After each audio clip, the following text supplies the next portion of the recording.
আসছে আষাঢ় অমাবস্যা। আষাঢ়ে এই অমাবস্যাটি কতক্ষণ থাকবে এবং এর তিথিটি কি, সঠিক সময়সূচি এবং অর্থ ও সৌভাগ্যের লাভের জন্য অমাবস্যায় ঠিক সন্ধ্যায় প্রদীপ প্রজ্বলিত করতে হবে একটি এই গাছের নিচে। তাহলেই ভগবানের অশেষ কৃপায় জীবনে ধন সম্পদ ও সৌভাগ্য, অর্থনৈতিক উন্নতি থাকবে। তার সাথে ভুলেও এই দিন করতে পারবেন না এই জিনিসগুলি। তো চলুন জেনে নেব যে কবে আসছে আষাঢ়ে শ্রাবণ, এই সঠিক সময়সূচি ও দিনক্ষণ।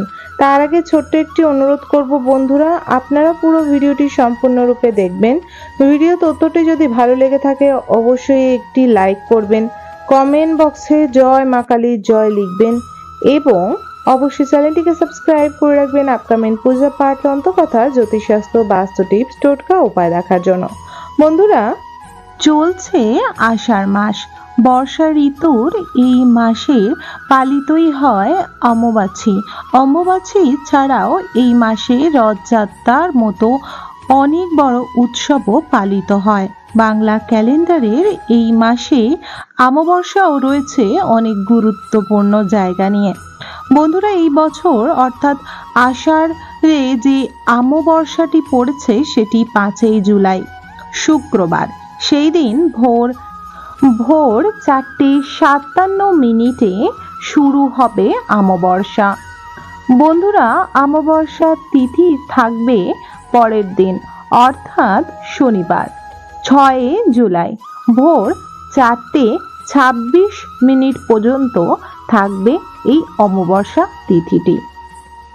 বন্ধুরা, সনাতনীর মধ্যে বিশেষ বিশেষ বিশ্বাস করা হয় কি আষাঢ় মাসে এই খুবই গুরুত্বপূর্ণ ও পুণ্যদায়ী তিথি এবং এই বিশেষ তিথিতে কিছু নিয়ম পালন করলে জীবনে থাকা সর্বকষ্টর হাত থেকে মুক্তি পাওয়া যায়। বলা হয় এই আচারগুলি পালন করলে জীবনে ধন সম্পদ, শ্রী ও সৌভাগ্য বর্ষিত হয়। কোনোদিনও বন্ধ হয় না ভাগ্যে নানা রকম শুভ যোগের প্রভাব। বন্ধুরা, বিশেষ করে এই তিথিতে বলা হয় খুবই ভোরে ব্রহ্ম মুহূর্তে ঘুম থেকে উঠে ঘরের যাবতীয় বাসি কাজকর্ম সেরে স্নান আদি সেরে যদি নদীতে সম্ভব হয় তাহলে অবশ্যই স্নান করা উচিত। না হলে ঘরের জলের মধ্যে কিছু গঙ্গার জল মিশ্রিত করে মা গঙ্গার নাম করে স্নান করা উচিত। বন্ধুরা, অমাবস্যা তিথি সর্বদাই বিশেষ করে মা কালীকে উদযাপন করেই পূজা পাঠ হয়ে থাকে এবং পূর্ণিমা তিথি করা হয় নারায়ণ ও লক্ষ্মী ভগবানের বিশেষ বিশেষ সেবা। স্নানের পর অবশ্যই সূর্যদেবকে আপনাদের পুষ্প সহকারে ঘটে জল অবশ্যই ওনাকে অর্পণ করতে হবে। তারপর পিতৃদান করুন, এতে খুবই ভালো ফল ও পূর্বজের আশীর্বাদ প্রাপ্ত হয়।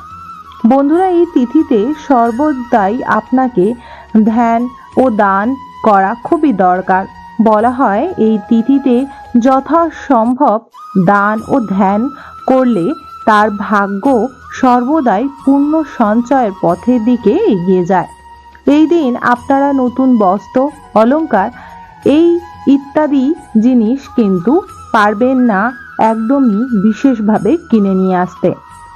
বন্ধুরা, এই দিন বিশেষ করে বলা হয় শুরু করবেন না কোনো শুভ কাজ।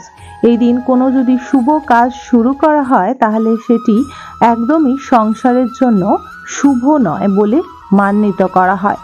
বন্ধুরা, অমাবস্যা তিথি উপবাস করলে সেটা ভঙ্গ করা একদমই উচিত নয়। বলা হয় অমাবস্যা তিথি যদি কেউ মায়ের নাম করে রেখে থাকেন তাহলে অবশ্যই তার নিয়ম মেনেই উপবাস করে তার পূজা পাঠ দিয়ে তার প্রসাদ আহার করেই কিন্তু এই পূজা সারতে হয়। এই তিথিতে অবশ্যই আপনাকে কিছু কার্য করতে হবে যার ফলে আপনার সংসারে সর্বদাই মা কালীর সাথে মা লক্ষ্মীর অশেষ কৃপা ও আশীর্বাদ বর্ষিত হবে। বন্ধুরা, এই দিন অবশ্যই সন্ধ্যাবেলায় সারা গৃহে গঙ্গার জল ছিড়কিত করে আপনারা সদর দরজায় অবশ্যই একটি প্রদীপ প্রজ্বলিত করবেন। প্রদীপটি সরষা তেলের হতে হবে। প্রদীপটি সরষা তেলের মধ্যে তুলোর বাতি এবং তার মধ্যে অবশ্যই একটি লং দেবেন। লবঙ্গ অবশ্যই দেওয়া দরকার সর্ষে তেলের বাতির মধ্যে। এতে আপনার ঘরের মধ্যে অমাবস্যা তিথি চলাকালীন কোনো নেগেটিভ শক্তি প্রবেশ করতে পারবে না। বন্ধুরা, এই তিথিতে সন্ধ্যায় অশ্বত্থ গাছের নিচে সরষা তেলের প্রদীপ প্রজ্বলিত করুন আপনার পূর্বজদের স্মরণ করে। অশ্বত্থ গাছের চারিদিকে 7 বার প্রদক্ষিণ করুন। যদি সম্ভব না হয় একটি জায়গায় দাঁড়িয়েই আপনি 7 পাক ঘুরে তারপর কিন্তু সেই প্রদীপটি ওখানে প্রজ্বলিত করুন। সেইখানে আপনি অবশ্যই প্রণাম করে আসবেন অশ্বত্থ গাছ ও আপনার পূর্বজের। যে কোনো যদি ভুল ত্রুটি হয়ে থাকে আপনাকে ও আপনার পরিবারকে যেন ক্ষমা করে এবং সর্ব আপদ বিপদ থেকে যেন আপনার পরিবারকে রক্ষা করে। বন্ধুরা, এই তিথিতে অবশ্যই আপনারা ঠাকুর ঘরে, সদর দরজায়, তুলসী তলায়, রান্নাঘরে ও আপনার ঘরের ছাদে অবশ্যই একটি করে প্রদীপ সরষা তেলের লবঙ্গ দিয়ে প্রজ্বলিত করবেন। এতে আপনার সংসারে থাকা সর্বপ্রকার দুঃখ, কষ্ট, দারিদ্রতা ও নেগেটিভিটি দূর হবে। এই দিন অবশ্যই অশ্বত্থ গাছের নিচে প্রণাম করতে ভুলবেন না এবং সরষা তেলের প্রদীপ দিতে ভুলবেন না। ঠিক আপনাকে সন্ধ্যার তিথিতে যেতে হবে, কিন্তু তার আগে অবশ্যই ঘরের মধ্যে প্রদীপ ও ধূপ প্রজ্বলিত করে দিয়ে যাবেন। সদর দরজার মধ্যে অবশ্যই আপনারা বেশি করে তেল ও একটি লবঙ্গ সহকারে প্রদীপের বাতি বাড়িয়ে এবং একটু মোটা করে জ্বালাতে হবে, যাতে কোনো হাওয়াতে সেটি নিভে না যায়। আপনি ফিরে আসা পর্যন্ত ওই প্রদীপটি যেন প্রজ্বলিত থাকে। ফিরে এসে ঘরের বাইরেই অবশ্যই হাত ও পা ধুয়ে তারপর গৃহের মধ্যে প্রবেশ করবেন। দরকার পড়লে যাবার আগে আপনারা অবশ্যই ঘরের বাইরে বালতি বা মগে করে জল রেখে দিয়ে যেতে পারেন এবং আসার পর আপনারা ঘরের মধ্যে ধূপ ধুনা দিয়ে সন্ধ্যা দেবেন। দেওয়ার পর আপনারা শঙ্খ ও ঘণ্টা বাজাবেন। আশা করব বন্ধুরা আজকের ভিডিও তথ্যটি আপনাদের ভালো লেগেছে। যদি ভালো লেগে থাকে অবশ্যই একটি লাইক করবেন। কমেন্ট বক্সে জয় মা কালীর জয় অবশ্যই লিখবেন।